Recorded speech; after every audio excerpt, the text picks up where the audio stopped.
Benvenuto o benvenuta in questo video tutorial dove andiamo a vedere come unire più file Excel per avere un file Excel unico più grande. In particolare utilizzeremo questi tre file che racchiudono dei dati delle vendite che ho simulato. Abbiamo quindi le vendite del Q1 di gennaio, febbraio e marzo e vogliamo unire questi file in un unico file Excel utilizzando Python.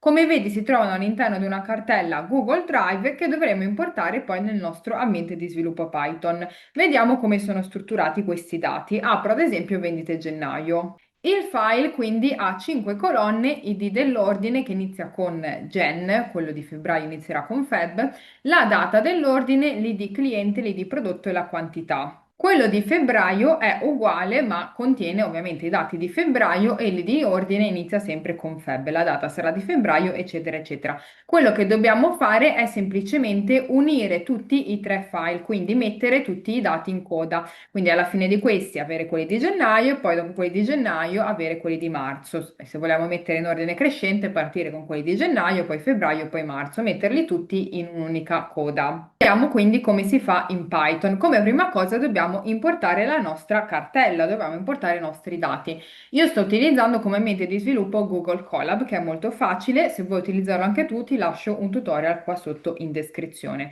In sostanza dobbiamo importare i nostri file all'interno di quello che si chiama il file system.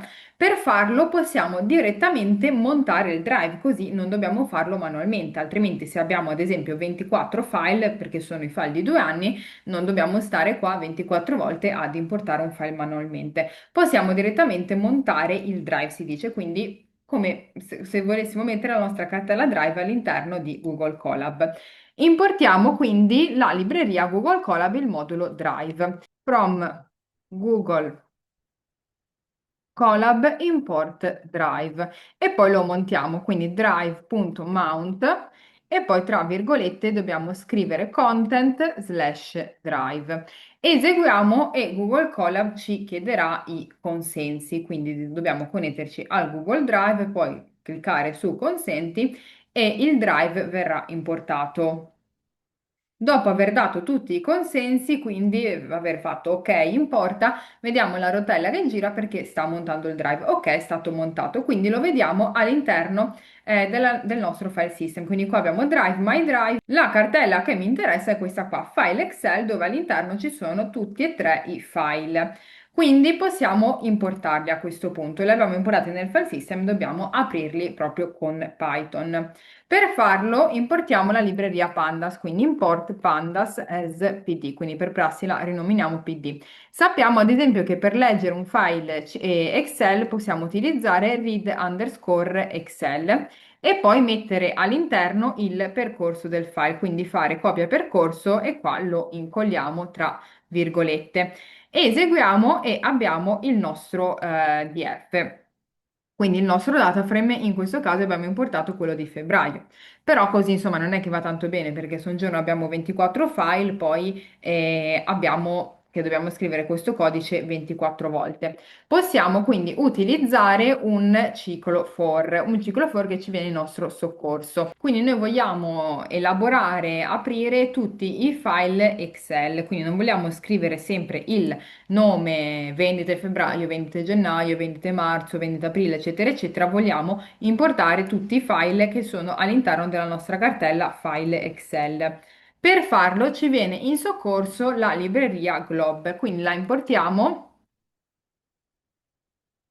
e poi abbiamo proprio il modulo Glob che ci consente di appunto estrarre tutti i file di tipologia Excel indipendentemente dal titolo. Quindi possiamo fare files uguale glob.glob e all'interno mettere sempre il nostro percorso, quindi lo ricopio, però attenzione, possiamo ovviamente togliamo il nome e lasciamo l'asterisco. Questo vuol dire prendimi tutti i file Excel. Lo eseguiamo e poi facciamo files per vedere cosa ha combinato. Ok, quindi è stata creata una lista con tutti i percorsi dei nostri file. Adesso possiamo leggerli con un ciclo for, quindi possiamo fare for file in files df uguale sempre pd read Excel e poi mettere il percorso che è file. Quindi a turno leggerà il contenuto di questi file, li metterà dentro la variabile df che sta per dataframe, ma facendo così ovviamente verrà salvato solo l'ultimo, ok? Perché sovrascriviamo sempre. Quindi dobbiamo salvare tutti i file, tutti i dataframe all'interno di una variabile che potrebbe essere una lista. Quindi possiamo fare lista.append df e creare la lista vuota. Eseguiamo e abbiamo che adesso lista contiene i nostri tre data frame. Quindi abbiamo in ordine quello di febbraio, poi andiamo più sotto, inizia quello di marzo, poi scendiamo ancora giù e abbiamo quello di gennaio. Quindi lista contiene tre data frame diversi e noi li dobbiamo unire, ok? Quindi semplicemente dobbiamo avere un unico data frame che contiene i dati di gennaio, febbraio e marzo. Ok, allora come facciamo? Molto facile, basta utilizzare il comando concat che sta per concatenazione, concatenate, che consente di concatenare le righe, quindi non è che aggiunge le colonne, non è che fa una concatenazione verticale, ma orizzontale, quindi mette i data frame uno sotto l'altro. Quindi possiamo fare di nuovo il nostro df uguale pd.concat e mettere la lista. E poi facciamo df per vedere cosa abbiamo combinato. Ok, quindi abbiamo un unico data frame con 120 righe e 5 colonne, quindi sono stati uniti tutti i dati e li vediamo in questo modo. Da febbraio, poi marzo a gennaio. Li possiamo mettere in ordine crescente, quindi partendo da gennaio e andando fino a marzo, quindi modificando, ordinando per la data con df uguale df.sort values e mettiamo per la data e poi rifacciamo df. Ok, a questo punto partono da gennaio, però l'indice non è stato resettato, quindi abbiamo l'indice che quando creiamo un data frame si mette in automatico. Se vogliamo che parte sempre da zero, possiamo fare reset index drop uguale true. Ok, eseguiamo e il nostro indice va da 0 a n-1, però in teoria non ci interessa perché tanto abbiamo già l'id ordine, anche l'id cliente e l'id prodotto che sono degli identificativi. In particolare l'id ordine sarà diverso per tutti, quindi l'indice potrebbe anche non interessarci.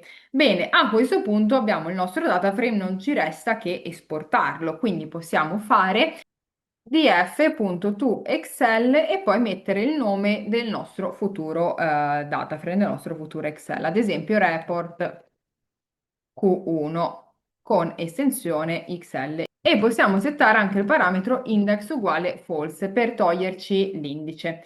Abbiamo eseguito e quindi adesso il file si trova qua, report Q1 XLS. Lo scarichiamo, lo possiamo aprire ed eccoci qua, vediamo che è stato creato il nostro data frame, il nostro Excel, quindi con i dati da gennaio a marzo. Questo codice che abbiamo fatto quindi funziona indipendentemente dal numero di file e lo puoi utilizzare sempre, quindi poi possiamo mettere anche tutto in un'unica cella di codice per farlo un po' più facile da utilizzare, poi da eseguire, ti basta montare come prima cosa il drive e poi eseguire questa cella di codice. Fammi sapere se il video ti è piaciuto e mi raccomando iscriviti al canale se stai imparando Python.